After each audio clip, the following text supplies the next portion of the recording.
It's hard to know where to begin with this film because it's such a right? it's such a complex piece of work. You know, you can feel the shared themes between these three stories, and yet they're so wildly different each one.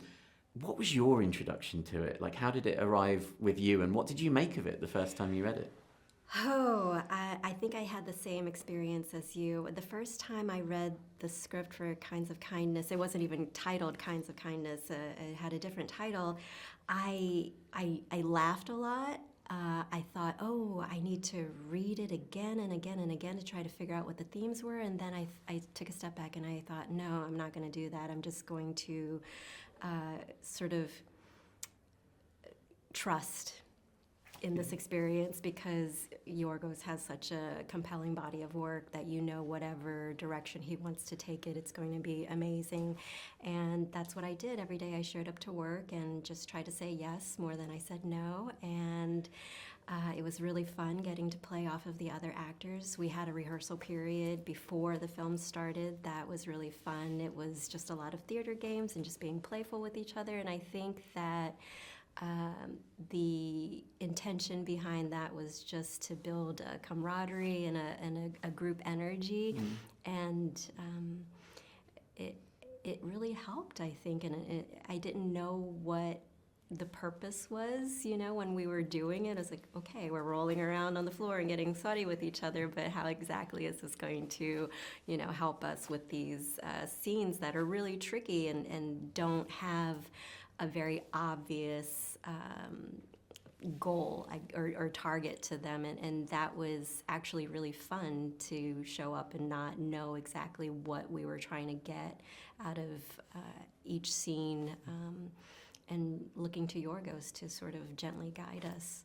Well, it's interesting because I've been covering Yorgos's films for a long time now, and every time you know, I meet an actor who's working with him for the first time, I get the certain sense that like the atmosphere that he creates on a set is one where he wants you to bring something of yourself to the film more than he's not a huge dictator as a director. No. Tell me about the kind of the creative experience of actually authoring these characters.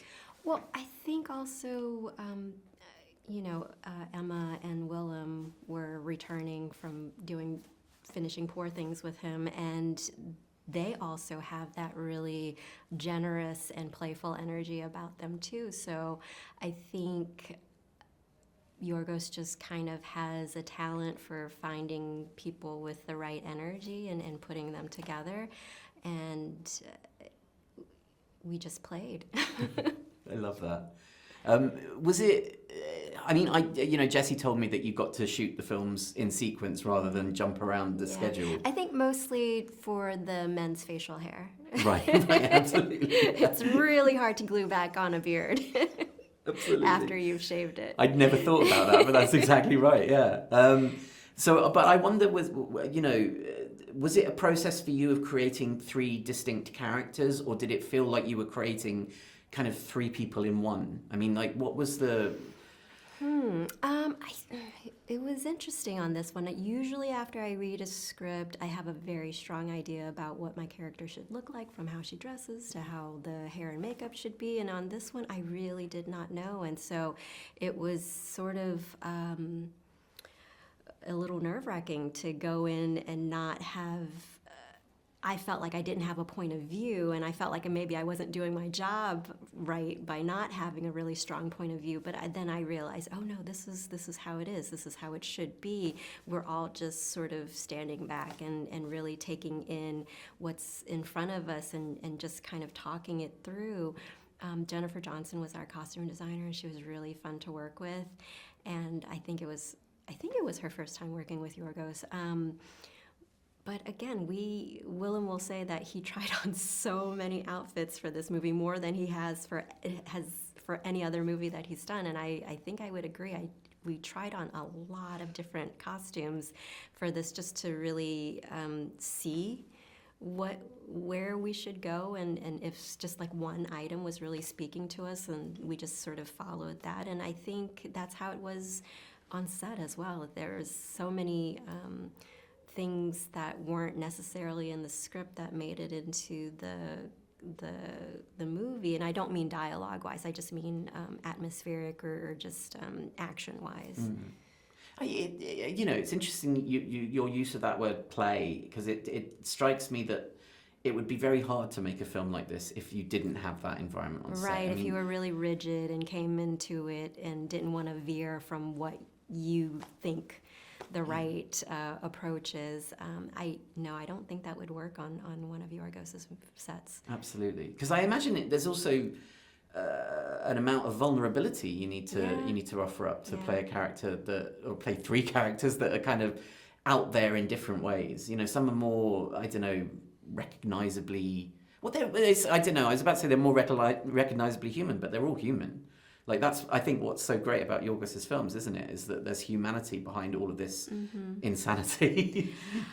There's a lot of humanity. We're just flawed. That's we all have flaws, and I think that can be distressing to some people. That can be a quality that's really adorable or admirable in people, and I think that he's just really honest in showing just how silly humanity is, and I think that's where a lot of the humor and also the grotesque aspects of Yorgos's films and stories, they show all of that.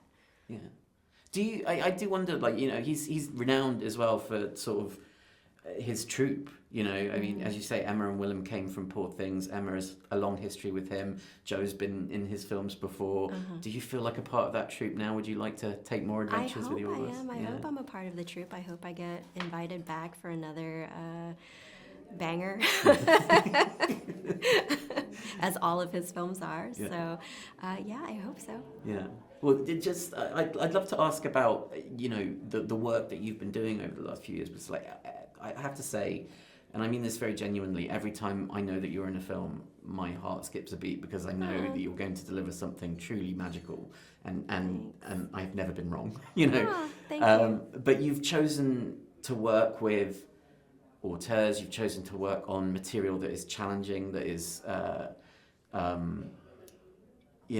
not run-of-the-mill in any way, that has a meaning behind it. Yeah. How active have those choices been? How much have you been fortunate in what's come across your desk? I mean, is there a philosophy behind the roles the characters that you choose? I think it took a long time for my career to sort of finally start moving.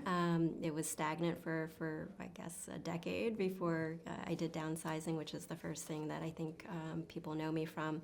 And from there, it's been very organic, actually. I feel like the people I want to work with also want to work with me, and that's just magical and amazing. And actually, Yorgos contacted me for this film because he had watched Kelly Reichardt's film Showing Up, and I didn't know that they were friends, and she showed him a cut of the movie or the final movie, and so he realized, I've actually seen her in these other things, and he sort of liked the range of characters that I could play and thought that I would be a good addition to Kinds of Kindness.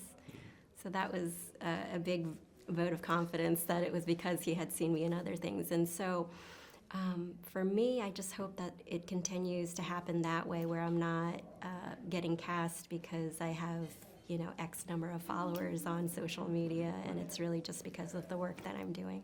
Well, long may it be the case. Hong, thank you so much. It's a great pleasure to meet you.